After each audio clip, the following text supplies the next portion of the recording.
Em algum momento vocês já se perguntaram qual seria o som da perfeição?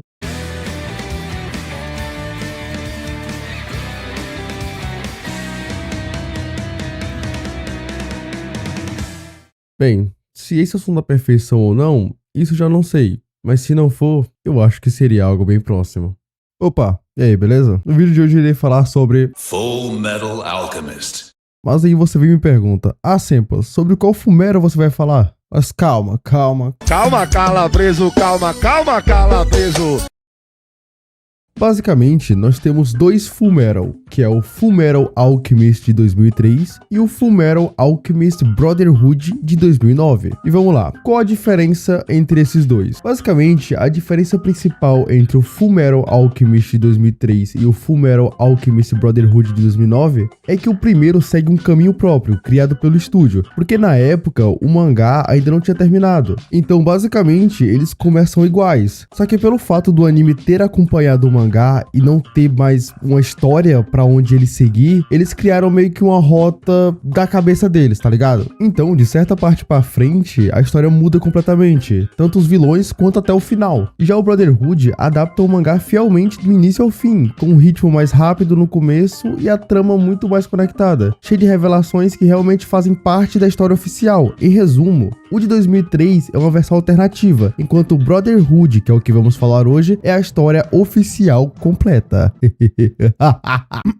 Bom, vamos começar. Fullmetal Alchemist Brotherhood é simplesmente aquele tipo de anime que parece ter sido produzido numa época mágica, onde tudo deu certo ao mesmo tempo. Não existe uma parte dele que você assiste e pensa, isso aqui poderia ser melhor. Não! Ele funciona como um relógio suíço. Cada cena encaixa, cada personagem tem propósito, cada acontecimento te empurra ainda mais pra dentro da história. E é impossível começar a falar desse anime sem elogiar justamente a forma como ele te prende logo nos primeiros minutos, mostrando que ele sabe exatamente a história que quer contar. Nada de enrolação, nada de apresentação desnecessária. Ele já chega mostrando alquimia, ação bem animada, personagens carismáticos e principalmente um clima que mistura humor leve com momentos emocionais muito sinceros. É quase como se Fullmetal dissesse: relaxa, que o pai sabe o que tá fazendo. Desde pequenos, Edward e Alphonse aprenderam que o mundo não funciona na base da fantasia, mas sim na base da troca. A lei da troca equivalente sempre esteve ali, silenciosa, esperando o momento de cobrar. E quando eles tentam trazer de volta a própria mãe, essa lei cobrou o preço mais cruel possível. Ed perdeu um braço e a perna, e o Al perdeu o próprio corpo. E a partir daí, os dois não são apenas irmãos, eles são duas metades de uma mesma busca. Ed, com seu corpo de metal e sua teimosia quase insuportável, carrega a culpa do que aconteceu. Al, preso em uma armadura vazia, carrega a serenidade e um vazio que ninguém deveria sentir. Mas o mais importante é que, juntos, eles carregam uma promessa: recuperar o que perderam, custe o que custar. Enquanto você vai acompanhando eles, percebe como uma história inteira cresce junto, que começa como dois garotos tentando recuperar seus corpos, vira uma trama gigantesca envolvendo política, guerra, segredos militares, alquimia proibida e criaturas bizarras, e até questões filosóficas sobre a vida, sobre a morte e sobre o preço do conhecimento. E tudo isso aparece de forma natural, não tem aquela sensação de que a história mudou do nada. Não, cada novo arco amplia o mundo e te mostra que Fullmetal é muito maior do que parecia no começo. A narrativa vai sempre pra frente, sem ficar travada, sem enrolar, sem desperdiçar tempo. É um anime que entende a importância de ritmo, que sabe quando acelerar e quando respirar. E esse mundo que o anime apresenta é absurdamente bem feito. A Mestres parece um país real, com cultura, política, forças armadas, regiões diferentes, problemas internos e externos. A obra trata de temas seríssimos como genocídio, militarismo extremo, traumas de guerra e manipulação governamental, tudo de forma madura e sem ficar dando sermão ou transformando isso em uma aula de história. É natural, é orgânico. Você entende o peso de cada acontecimento porque o anime não te força a sentir, ele apenas te mostra. E uma das coisas mais perfeitas de Fullmetal é que absolutamente ninguém na história é descartável. Cada personagem tem função, tem importância e tem desenvolvimento. E é aqui que eu lhes apresento, eu nem sei se isto tá certo, mas foda-se. É aqui que eu lhes apresento Roy Mustang, que pra mim é sem sombra de dúvidas o personagem mais foda desta buceta chamada Fullmetal Alchemist. O que é muito engraçado, pois quando eu comecei a assistir Fullmetal, na minha cabeça ele seria um vilãozinho genérico. Eu não sei por que motivo, mas quando eu vi ele pela primeira vez, me passou uma sensação de que ele seria aquele vilãozinho que está meio que se passando por alguém dos mocinhos, sabe? Dos heróis. Na minha cabeça ele seria alguém assim, mas felizmente eu estava absolutamente errado. Porque puta que pariu, cara, que personagem pica! E não é de surpreender, mas a minha cena favorita de Fullmetal também envolve o Roy Mustang. Essa pra mim é uma das cenas mais emocionantes de todos os animes, pois o peso dela, pelo fato do contexto, é absurdamente incrível. E que pra quem já assistiu o anime, talvez saiba que cena eu estou falando, mas pra você que não sabe, é a cena do Roy Mustang contra a Inveja. A cena começa com a Inveja lutando contra a Risa, que é a subordinada mais próxima do Roy. E no momento que ele consegue imobilizá-la pra então matar ela, acontece isso. Escuta a pancada. Aqui tem pau. Pega a lapada, pega. Porra! E essa cena é tão absurda pra mim porque ela é o combo de todas as frustrações que o Roy vem sofrendo durante o anime. Mas o que faz essa cena ser tão especial é a vingança do Roy pelo seu amigo Tenente Hughes. Então, juntando tudo, todo o ódio, a vingança, a frustração, tudo se torna isso.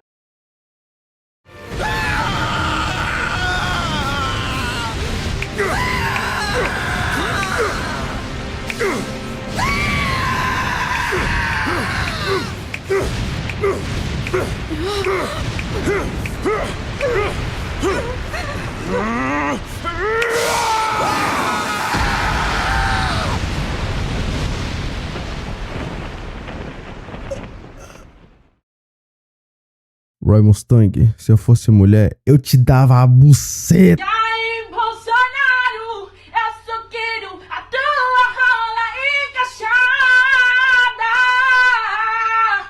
na minha chota.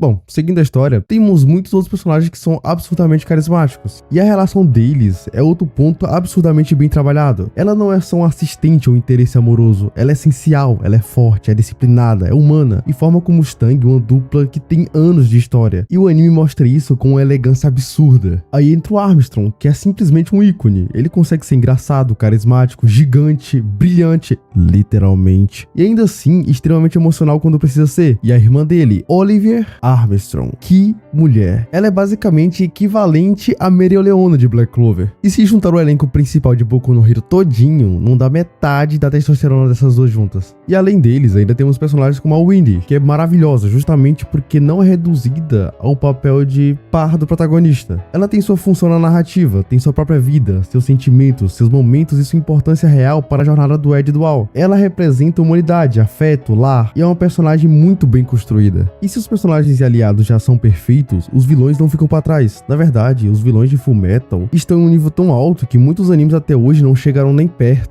Os homúnculos são interessantes, fortes, assustadores e cada um representa um pecado capital de forma tão inteligente que fica até difícil elogiar sem parecer exagero. O Envy é detestável de um jeito que te faz ficar vidrado pra saber como caralhos esse filho da puta insuportável vai morrer. A Lust é elegante, ameaçadora e quase hipnotizante. Já o Gluttony é assustador justamente por ser infantil. Greed consegue ser vilão e anti-herói ao mesmo tempo. E o Pride, cara, o Pride é simplesmente uma ideia genial de antagonista. Ele é frio, calculista, perigoso e extremamente inquietante. Quando eu tava assistindo, a minha maior dúvida era de como caralhos eles iam conseguir derrotar o Pride. Porque o personagem era quase, na minha concepção, ele era quase onipotente. E no topo temos o pai, um vilão grandioso, cheio de significado, com uma visão de mundo completamente distorcida, mas que faz sentido dentro da lógica do universo do anime. Ele não é caricato, não é vazio, não é raso. É um inimigo perfeito para a escala gigantesca da história.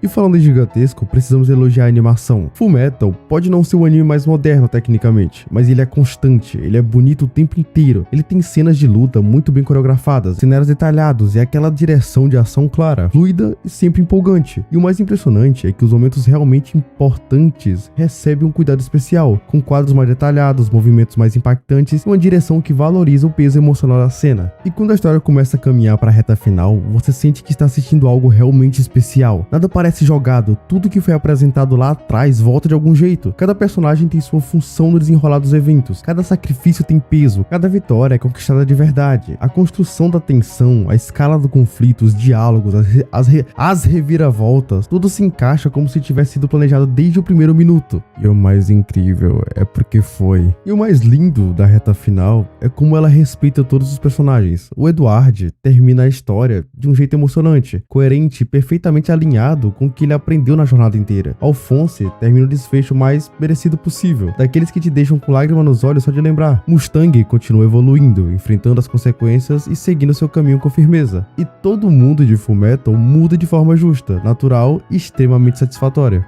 E no meio de tanta coisa épica, a mensagem mais foda do anime continua sendo uma das mais simples. Nada vem de graça, tudo tem um preço, e viver é exatamente isso: aprender, errar, levantar, tentar de novo, sacrificar e conquistar. Fullmetal fala sobre alquimia, mas no fundo, ele também fala sobre humanidade, sobre seguir em frente mesmo depois de quebrar, sobre a força dos laços, sobre reconhecer erros, sobre evolução, sobre amor de verdade.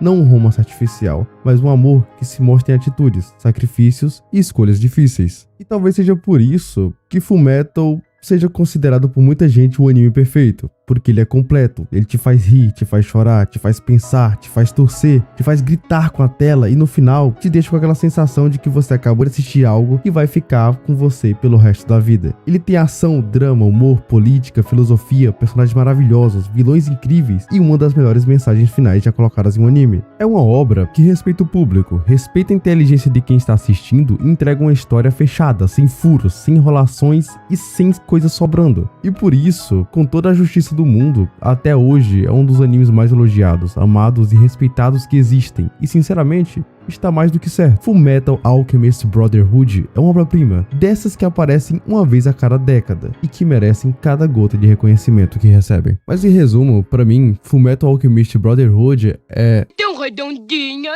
tão bem feita, tão firme.